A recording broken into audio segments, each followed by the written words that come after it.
So taking pretty much from where Zoha left off, let me just tell you why we focused on agriculture. There are all these other sectors, but the reason that the case study wanted to focus on agriculture is because for Sri Lanka, agriculture is a sector that is very much tied up with livelihoods and livelihoods of rural poor, which is also where this issue of inequalities we felt we might be able to see a little bit more clearly. And we also know that climate change is something that exacerbates and the relationship also with agriculture goes beyond just the livelihoods of the people dependent on agriculture and actually impacts things like everybody's health and everybody's food security. And those are some of the things that actually we experienced pretty recently. And also the inequalities that we are also trying to see is we know that there are inequalities between agrarian communities and urban communities. So we thought that we would be able to see through this exercise whether there was any deepening inequalities and whether the policy processes themselves were leading to these, creating these inequalities. So policymakers and lots of stakeholders, and I'm sure many of you, have been part of these processes to do different policies, to do different projects, to actually respond to the idea of sustainable agriculture. There is conventional agriculture, but the idea here is that we are also trying to move to something that is defined as sustainable, and a part of this is that it also should address the issue of inequality and also address the use of climate shocks. So the same kind of idea is also there in the Sustainable Development Goals. So sustainable agriculture in the Sustainable Development Goals also says that you have to address the 3 domains. You have to look at economic growth, you have to look at social inclusion, and you have to look at environmental sustainability. So there is like a nice, I guess, a synergy running through the 3 topics. So we want to know if achieving sustainable agriculture requires policy coherence. So this is why we chose agriculture as a sector and why we specifically focused on our transition towards sustainable agriculture. And the process that we looked at when we thought about the policies, again, because of this idea about the integrated approach, goes beyond looking at agriculture policies. It draws from health policies because of the nutrition link. It draws from the climate policies. It draws from things like trade, social welfare, things like pensions, insurance, safety nets. So we looked at a broad range of policies. Okay, so the methodology, pretty much we are answering the 3 questions that Zoha presented. We have worded them a little bit differently, but basically we are trying to understand synergies and trade-offs within the policies themselves. We are trying to understand whether the policy processes themselves are coherent and whether there is something about coherence that helps or doesn't help policy-making processes, and whether in the end what we are getting as an outcome is having any impact on inequalities. And these were the kinds of things we did in order to collect this information. We did extensive literature reviews. We had to go through literature as well as policies. We did a policy mapping, which we will talk about a little bit in the morning, but we'll go into much more detail in the afternoon. And we also did a series of interviews, which some of you were actually a part of. Okay, so let me go straight to the findings. Let me start with what we are finding about synergies and trade-offs inside policy objectives. So what we have done in terms of policy objectives is to come up with broad policy statements about combining from climate, from agriculture, from welfare, looking at broader objectives like resilience of small-scale agriculture, giving insurance, water and land management, which is actually not something that comes only in one policy, but comes across policies. So basically what you're finding is that there is quite a lot of synergies. So quite a few of the policies have links to each other, which is actually a good thing. There are quite a few trade-offs, but also there is quite a few that are neutral, which means that they don't affect any of the other ambitions. So that is something to actually take note of, and the neutrality is quite high. So it's saying that those impact only that particular policy objective and doesn't really have a big relationship to achieving the others. If you look at what came as the most synergistic, it was actually increasing productivity and resilience of small farms, which of course is like the heart and the base of the agriculture policy. It is pretty much embedded in the climate change policies as well, because small-scale farms is the lifeblood of our agriculture sector, and trying to improve productivity has been our attempt in time immemorial. We are also finding that, interestingly, things like seed banks are one of those, like a do no harm kind of policy, for example. It helps so many things, and it's something that can also achieve the 3 domains of sustainable development. There is an economic gain in having a seed bank. It protects biodiversity because it's protecting your seeds, and there's also a social benefit of having seeds available in your own country. Then if you look at trade-offs, interestingly, the fertilizer subsidy has the most amount of trade-offs. And in terms of how one affects the other, if you think about the agriculture sector, one of the sectors that it competes with the most ends up being the forestry sector. So we can see those already emerging in the, if you look at the interlinkages inside the policies. Now, if we look at how the policy objectives match against implementation, in the first slide, we really only looked at the relationships in the policy design. What is the policy saying? Now, when you look at how it comes out in terms of the implementation, so although the policy objectives actually try to talk about economic, social, and environmental issues, in implementation, there is a much more focus towards the productivity side, the economic side of small farms.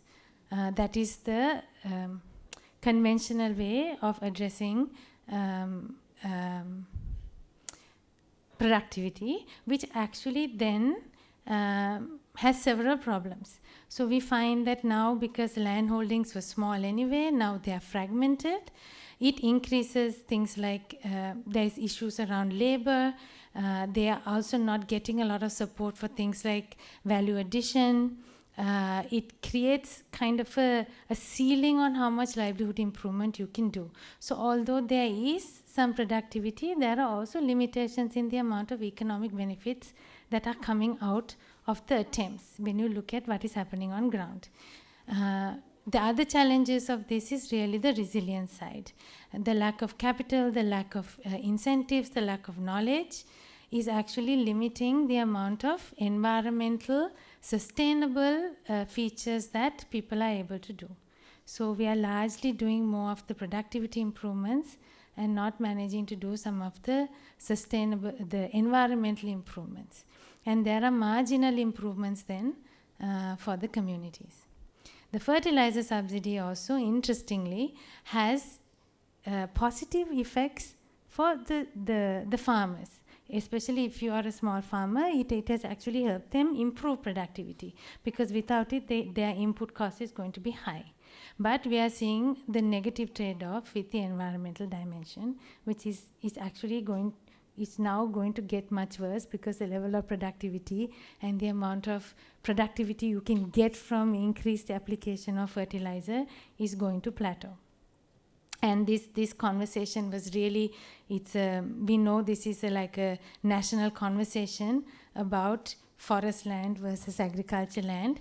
And this is not only about conversion into small farms, there is also a lot of conversion of lands for other purposes. So there is a conflict. Both of them together requires a much more concerted effort to handle. If you have to have forest conservation and you have to have land for farming, so that requires a lot more synergies to work out in terms of implementation. All right, so if you think about it in SDGs, what it is kind of saying is that certain SDGs do better. So SDG 8 and SDG 2, obviously. SDG 2 also is, has that jargon of sustainable agriculture, but it also has the productivity and increased livelihood for farmers. So it does a little bit better on SDG 8 and 2. Doesn't do so great on the environmental indicators, and has mixed results on inequality, because there is only so much it is managing to do, because even the productivity figures aren't really getting farmers so much out of poverty. So this was just an interesting quote from one of the key person interviews that we did, that are literally validating what we are finding, that people are still sticking to the more conventional approaches because the complete solution is still not there for farmers to transform their farming from conventional farming into more sustainable farming. Okay, so now if we look at policy drivers, so this is how policy making happens, and we find that because there is a lot of politicization of how policy making happens, there is a lot of dissonance that takes place. So sometimes there is, policies are designed in small groups, it's designed for benefits of few as against the greater good, but there's also then sometimes policies that are done because you want to keep your voter base, so you're trying to do like a voter plus, like for example the fertilizer subsidy. Lots of the KPIs we did say that it has benefits, but there's also a political reason behind doing the fertilizer subsidies. So those kinds of things also then don't allow you to do a more holistic approach. And interestingly, our processes sometimes tend to be really slow. We know we have so many policies that are in drafts for many, many years. And sometimes even if you try to do a more holistic consultative process, we sometimes don't see the end of the policy, or we see a complete overnight change or an ad hoc change. So these kinds of political disruptions actually don't allow for some of the smooth processes to take place in policy making. And the system itself then is lacking accountability in general. There isn't a lot of oversight for policies, and there isn't a lot of, if a policy doesn't work, we just move on to another policy. And when governments change, the policies change.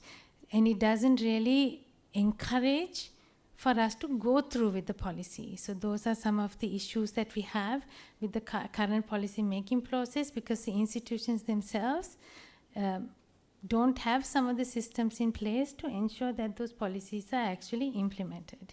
And right now, some of the decisions are also being challenged by the executive decisions, and the current system is going along with the executive decisions. So those are also not then resulting in the ultimate ideal policy making process. Fragmentation of decision making is also something that unfortunately a small country like Sri Lanka is really suffering with. We can say in one way that having lots of different types of entities, different types of interest groups is actually good, because it brings in that idea that you're consulting and looking at different dimensions. But when you're fragmenting the decision making process, it also then makes it really difficult to have better accountability, better decision making, who's going to be the person who ends up taking the decision, how many different entities do you need to go to get something passed. And this might be difficult in a sector, but can you imagine how difficult that is for something like the SDGs, which is so encompassing, and that you need to think about interlinkages. I can see Chamindri smiling. You have to make so many linkages with so many different things.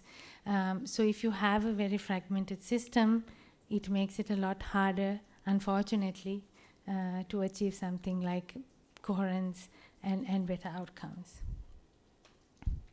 So this also means that not having enough systems established to filter ideas and have better scientific evidence to go through with those decisions and to rely on the evidence rather than other reasons for doing what you're doing is also undermining how we make policies. And few mechanisms for formal feedback, and not enough monitoring. So ours is like once it happens, we protest. And then the protest becomes, or Hemanta knows how many times things have been taken to court, for example, after the fact, because the feedback loop is not there well enough when the process is taking place. So those are some of the things that would probably make the process better. So that pretty much says the same thing. Okay, so then in the end, in terms of outcome, if you think about what is the outcome of this on vulnerable population, so they're already vulnerable, and if your policy making is not clear, it is not done in a way that actually is thinking about their needs, it can increase their vulnerability. So unfortunately, when we also talk to lots of people, the fertilizer ban was something that was very fresh in people's mind, and it really was an example of how one policy could make a huge difference and have so many different outcomes. It doesn't mean that everything is like that. That was just a case in point, maybe. But pretty much it meant that that process really created a huge amount of disruptions because certain things were just not thought about. But in general, what is happening now is that if you want to switch people into this idea of sustainable agriculture, if there isn't enough capabilities and if there is no affordability, it actually makes it quite difficult for farmers to switch to this system. And also the fact that we have certain ways in which land is managed that actually limits also their use of that land and the way that they have rights over that land. So if you take the capabilities approach and you think of sense model, it's actually limiting the capabilities of their land, which is actually different to how like urban communities actually use land, sell land, and they don't have that ability. So in a way, it also limits their mobility. In the end, and this thing is very difficult to change because the result should not be dispossession. The change in the system should not mean that small-scale farmers get dispossessed. So it is a really a fine balancing act that needs to happen if we are to address inequality in the system, which is not something that actually comes out very directly. And of course, we have to worry about these spillover effects, especially in the agriculture sector. It has to be linked with things to food security and also things that impact health outcomes. Yeah, and this we talked about before as well. The link to the environmental aspect of it is also quite crucial. But actually, when you think about inequality, there is a lot more of the social inclusion angles that actually need to be considered. Okay, so in terms of conclusions, I'll talk about this very much in the sense of the SDG. So if you want to talk about the SDGs, really, we can't do it without addressing all three domains. One cannot supersede the other. I mean, there are some instances when you have to do the trade-off, but it's a conscious decision to say that we are taking this over that. But you have to consider the three-way relationship between the SDGs, and if that is necessary if we want to talk about policy coherence. And policy coherence allows for better sectoral integration. It really highlights the different dimensions, and it brings value when you talk about those different perspectives. And there are tools that allow you to do that, and we are hoping to demonstrate one of those in the afternoon today, which will at least give policymakers a better sense of what may be some of the relationships that can come about, so that it should help you make a rational decision. Eventually, even doing that doesn't mean that your policy is going to be coherent if you really don't have an implementation plan in place. So the implementation and making sure the implementation measures are there is also pretty much part and parcel of getting the whole thing done. And this was a really nice quote, actually, also that talks about coherence itself is not enough. Coherence must come with good analysis, good ideas, and that you have to evaluate it and and you have to actually think about future, etc. I mean, there's a whole lot. Literally, all the recommendations I'm going to say are pretty much captured in this one quote. So I'm just going to leave you with these recommendations, and we are hoping to have the next session that will go into a little bit more detail about the recommendations. I mean, we have to have ways in which the decision-making process is more accountable. I mean, I can say that. I know it's not easy to achieve, but if we don't get it also, trying to move ahead with these kinds of things is actually really going to be difficult. We have to acknowledge that the interactions are there and that there are multiple objectives, and how do we meet those multiple objectives?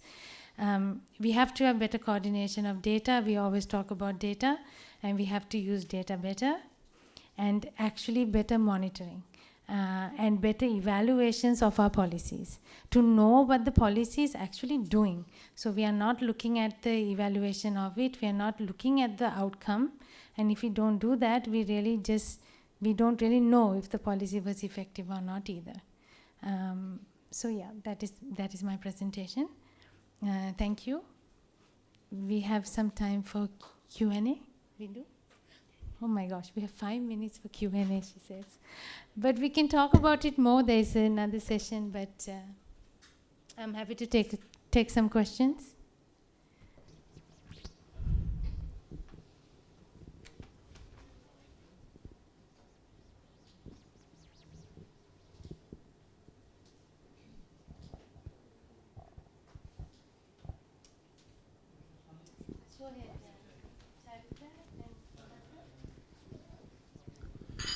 Thank you. Thanks for the case study. I want to start here. I think you're talking here about the governance process and how to respect the data, etc. But I think what is missing in Sri Lanka is the approach. Because without understanding the science, because we are connecting livelihood to the nature, livelihood to the climate change, to the biodiversity destruction, the land pollution, etc. Now, if you don't understand the science here, because the forest can give so much benefits to people. You just destroy that forest and plant maize, convert maize into poultry food, and then you feed them, you get chicken and eggs. And then you are happy with the loss of all the forest services. Now, if you believe the science, then you will first think about how do you going to buy eggs and chicken, and if you cannot give enough poultry feed to the chicken, so we don't do this thing. Probably we will do it in other way, but you will save the forest, and the forest will give habitats for the pollination, the bees, and the water, food, medicine, all these things. Now, I think that's our problem. We have a country, recently, net zero 2050 policy was drafted just by few people and then came to the validation. And we have a country that forest department themselves prepared the forestry master plan without having any consultation.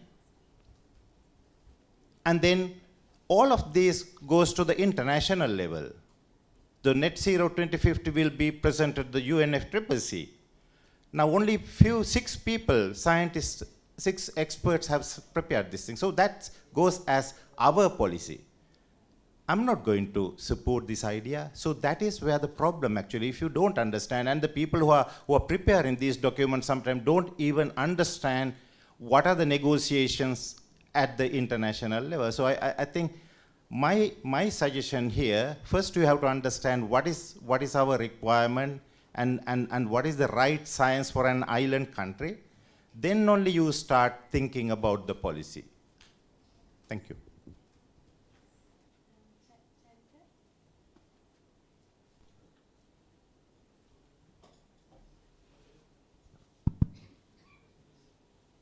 Two things. Main one, that last bullet.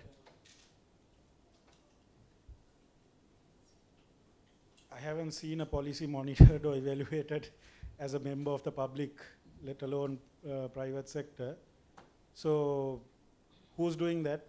And 22 million people need to know, right? So what's being done about that for us to understand what are these policies, and more importantly also the enforcement. Every single forum I've been at, they say we have amazing policies and regulations and rules, but the problem is enforcement. So if you don't know about enforcement, I don't know whether, and that has to be transparent as well. The other thing is we're talking about, I think we are pitting poverty against everything else. If we don't, I mean, we have to understand the aspirations of people who will feel further wronged and further marginalized if everything is going to be at the expense of their prosperity.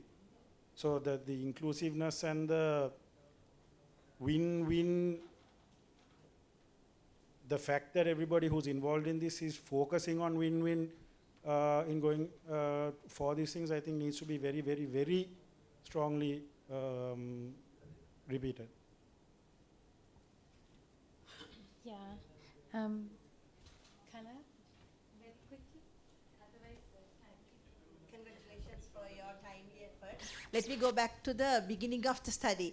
Now, when you say synergies and trade-offs, these are bloated terms, specifically when it comes to policy, coherence and incoherence. So it would have been nice if you could have explained what are the indicators or the criteria used to specify what is a synergy in defining, and what would have been your, whatever the criteria to say what is synergistic, and in terms of studying trade-offs.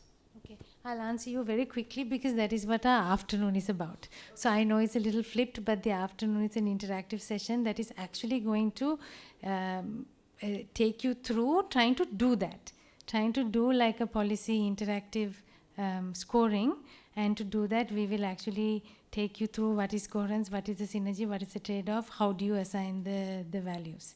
And it is subjective, of course, but the idea is that if you do it with people who understand the sector, then you should get a more plausible result. Charita, your point, I mean, I'm hoping Dr. Herath will take that up in the panel also, because yes, they are not evaluated, and that is a problem, and they have to be done, and if there is no implementation process that is with it, which is also what we are saying, the policies are done and the implementation is not there. Hemantha, really the issue is this idea that the new thinking, so the whole idea of the SDGs really was that we would think about those things, and I don't think that we are still. I mean, I think there have been some really good pilots, really small efforts. So, the ideas about doing climate smart or conservation based agriculture is not that they're not there, they're there. And we have old systems that did that and new systems also, but unfortunately they haven't become the norm. And the idea that we should be using science better, yeah, definitely. And also the reason why there has to be more participation in terms of policy making, where it cannot be done by just a few, because otherwise you really don't understand the different nuances. Yeah. So I'll stop there because we're out of time. But just this slide, I'm not going to go into it, just to acknowledge all of you who also helped us, and also to acknowledge the team that has worked on this study. Thank you.